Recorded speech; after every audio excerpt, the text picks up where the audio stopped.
जय हिंद, वंदे मातरम। कक्षा 9वीं वाले सभी स्टूडेंट्स के लिए आ चुका है हिंदी विषय का अर्धवार्षिक परीक्षा पेपर, जो कि आपकी एग्ज़ाम में 101% पूछा जाएगा। ऐसे प्रश्न हमने आपकी एग्ज़ाम के लिए शामिल किए हैं।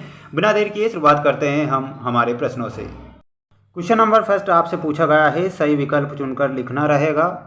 और रस खान कहाँ जन्म लेना चाहते हैं, ब्रजभूमि में या फिर राजस्थान में? तो इसमें ब्रजभूमि करेक्ट करना है। ग्राम श्री कविता के रचनाकार कौन है, वेरी मोस्ट प्रश्न है। तो सुमित्रा नंदन पंत ग्राम श्री कविता के रचनाकार हो जाएंगे। बढ़ते हैं नेक्स्ट क्वेश्चन की ओर। और आप देख सकते हैं आपकी स्क्रीन के सामने अति महत्वपूर्ण प्रश्न हैं और ये पूछे जाएंगे आपकी एग्जाम में। क्वेश्चन पूछा गया है, काव्य की शोभा बढ़ाने वाले धर्म या तत्व क्या कहलाते हैं? जो काव्य की शोभा बढ़ाते हैं उन्हें अलंकार कहा जाता है। किस जानवर को कभी क्रोध नहीं आता है? तो गधे को कभी भी क्रोध नहीं आता है। माता पिता में कौन सा समास है? माता पिता में द्वंद्व समास होगा, यहाँ पर दोनों पद प्रधान होते हैं। मृत्यु की तरल दूध, तेज गति से आता बाढ़ का पानी। नेक्स्ट क्वेश्चन है जिसमें आपको रिक्त स्थानों की पूर्ति करना रहेगा सभी विद्यार्थियों को। आप देख सकते हैं आपकी स्क्रीन के सामने सारी की सारी रिक्त स्थानों की पूर्ति। काली तू रजनी भी, शासन की करनी भी काली। तो यहाँ आपको काली लिखना है। काली तू रजनी भी काली, शासन की करनी भी काली। वीर रस का स्थायी भाव क्या होता है? वीर रस का स्थायी भाव आपको उत्साह करेक्ट उत्तर याद रखना है। पीपर पात सरिस मंडोला में कौन सा अलंकार होगा? तो पीपर पात सरिस मंडोला में उपमा अलंकार बताना है। हिंदी का प्रथम उपन्यास परीक्षा गुरु को माना गया है। परीक्षा गुरु करेक्ट करना है। शब्द के पहले जुड़ने वाले शब्द क्या कहलाते हैं? आप सभी को कमेंट बॉक्स में बताना है। हम हाथी पे ना जुदबाया करते हैं, तो हल आपको लिखना है। शब्द के पहले जुड़ने वाले शब्द उपसर्ग कहलाते हैं। अगला क्वेश्चन है जिसमें आपको सही जोड़ी मिलाकर लिखना है।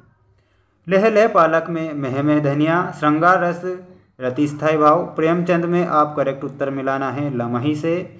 चौधरी चरण सिंह पूर्व प्रधानमंत्री थे। मात्र ही भर ये निपात शब्द होते हैं। इस जल प्रलय में आपको फणीश्वर नाथ रेणु से मिलाना है। ठीक, नेक्स्ट क्वेश्चन, एक शब्द या एक वाक्य में उत्तर लिखिए।